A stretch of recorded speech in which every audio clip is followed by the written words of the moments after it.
Assalamualaikum warahmatullahi wabarakatuh. Perkenalkan, nama saya Fidel Arham Evanasi dari Fakultas FISIP, Program Studi Ilmu Administrasi Bisnis Semester 2 Universitas Terbuka Jakarta.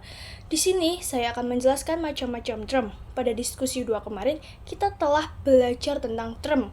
Di dalam ilmu logika, suatu kata diistilahkan dengan term, dan term merupakan sebuah pondasi dasar dari ilmu logika. Karena dalam term inilah yang menjadi cikal bakal muncul proporsi, silogisme, sampai akhirnya menjadi sebuah konsep dan teori. Di dalam buku modul pembelajaran logika, term dibagi 4 jenis, yaitu term berdasarkan konotasi, term berdasarkan denotasi, term berdasarkan predikamen, dan term berdasarkan predikabel.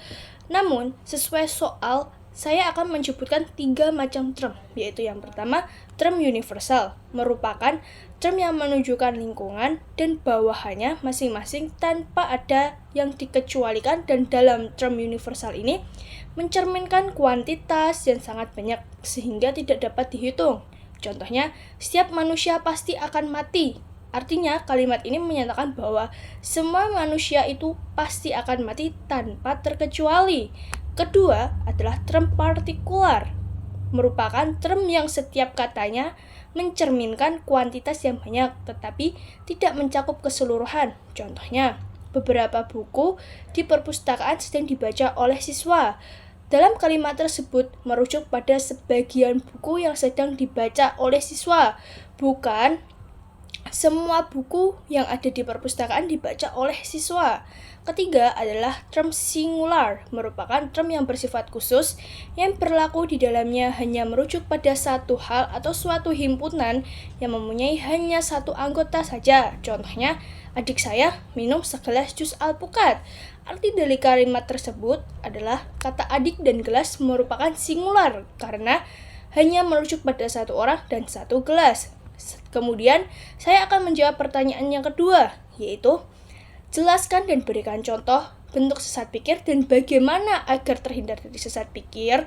Sesat pikir atau logical fallacy adalah kesalahan berpikir yang merujuk pada kekeliruan dalam proses bernalar yang menyebabkan argumen menjadi tidak valid dan tidak dapat dipertanggungjawabkan secara logis. Contohnya, pendapat ini benar karena profesor itu mengatakannya.